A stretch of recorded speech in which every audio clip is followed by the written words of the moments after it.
This is Group Two's project against horse slaughter by Jalen, Haley, Elizabeth, and Bailey. This is the history of against horse slaughter.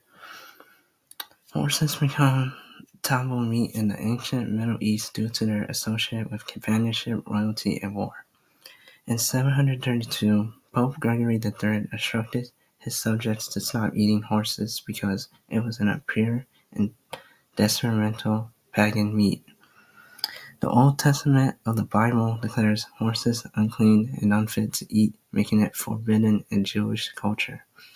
As people bred horses for transportation, war, and farm work, they slowly see horses as distant parts of the family companions and valuable assets. This made the idea of eating horses uncomfortable to many people. Some felt it was closer to cannibalism than eating other livestock. These are the ethical aspects against horse slaughter. First thing is, horse slaughter is just not an ethical thing to do. While some people might say it's no different than humanely euthanizing a horse, but in fact horse slaughter is defined as killing horses for human consumption, according to the ASPCA. While on the other hand, humane euthanasia is defined as a gentle, painless death provided in order to prevent suffering. It is also seen as unethical because horses are now seen more as companion animals than livestock. So people think it's more unethical to slaughter horses just for human consumption. They think of it like it's like killing your dog or cat just to eat. Hi, my name is Haley, and I'm going to be talking about why we are against horse slaughter using sociological facts and informed opinions. Starting off, sociologically, horses are often seen as freedoms. So, in a lot of Western societies and Western states, horses are seen as a form of freedom rather than working animals, as we see in people that are for horse slaughter. People also really form an emotional attachment to these animals like they do for your dog or your cat that a lot of people have inside their homes. It's the same idea but for horses. And so they are not identified as food animals, which we see through chickens or cows or pigs, where we get bacon and pork and milk and eggs and stuff. And so people don't see horses that way, and they see them as a pet, like a dog, rather than food. We don't get food from dogs, but we don't also get food from horses. A lot of people see the same opinion and the same idea there. People also see them as pets and for sports riding lessons, not working. Oftentimes in horse slaughter situations, people see horses as working animals. So they're carrying things, they're transporting things. People don't see it that way. They think that they should be riding horses and really enjoying what the horses have to offer. Some informed opinions that people see for horse or for that are against horse slaughter is that they think that unwanted horses can be used for other purposes, such as therapeutic or sanctuaries. If there's a horse not wanted by its owner anymore, rather than slaughtering it and using it for other sources, people believe that it's better to make it therapeutic for people. So make it into a sanctuary where people are able to come and bond and spend time with these horses that maybe can't afford a horse or be able to hold the space for a horse, because it's not the same as like a dog where you can just let it come in your home. It needs like a pen and everything. So yeah, and then many people grow bonds with them, such as dogs and cats. Just the same way people do with dogs and cats, they do the same thing with horses. And so you wouldn't want to kill your dog or your cat, so they feel the same way about horses. So that is the reason why a lot of people are against horse slaughter. Current events. In the year of 2023, more than 20,000 American horses that were transported to slaughterhouses in Mexico and Canada were used for human consumption. More than 80% of people have put their vote that they oppose horse slaughter. Save America's Forgotten Equines Act is currently pending. This is a sort of ban on slaughtering horses. It will no longer slaughter horses. With this act, there will be no more exporting of horses to Mexico nor Canada. Horses and donkeys are to be added to the act prohibiting the slaughter of these animals for human consumption. Meaning, in the state of California, we have wild donkeys in our valleys, which the state and the government protect, meaning that humans cannot touch them, feed them, anything like that. In 1998, California put a ban on slaughter. Exportation treatment.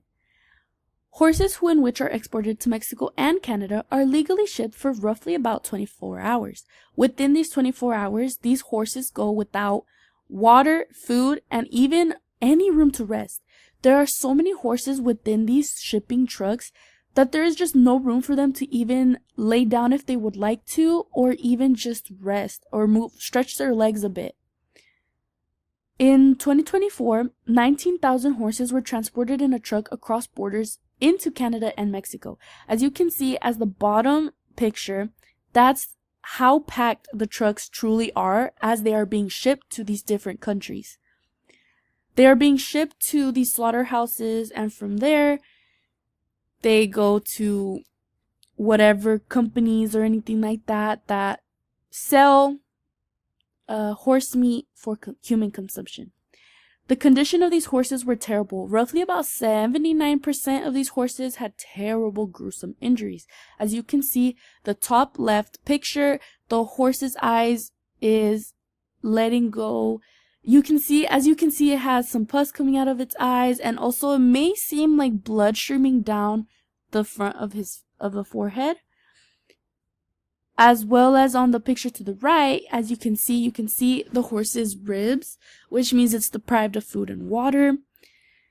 Horses are sometimes euthanized and then transported to the slaughterhouses. This is why you should be against horse slaughter. In an article from Animal Welfare Institution titled "Horse Meat Poses Risk to Human Health," Save America's Forgotten Equines SAFE Act would put an end to the horse slaughter in the U.S. and also an end to the export to Canada and Mexico for slaughter purposes. The SAFE Act was introduced to Congress in 2023. The vast majority of drugs used in horses have been prohibited by the U.S. Food and Drug Administration for the use of animals intended to be slaughtered for human consumption.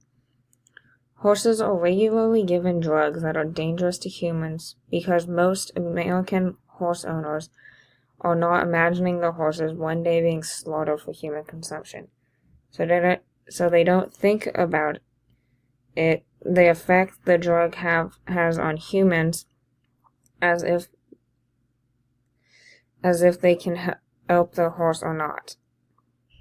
According to the veterinary partner, xylazine, a commonly used sedative for horses, is relatively safe and dependable compared to some other drugs that they could be using.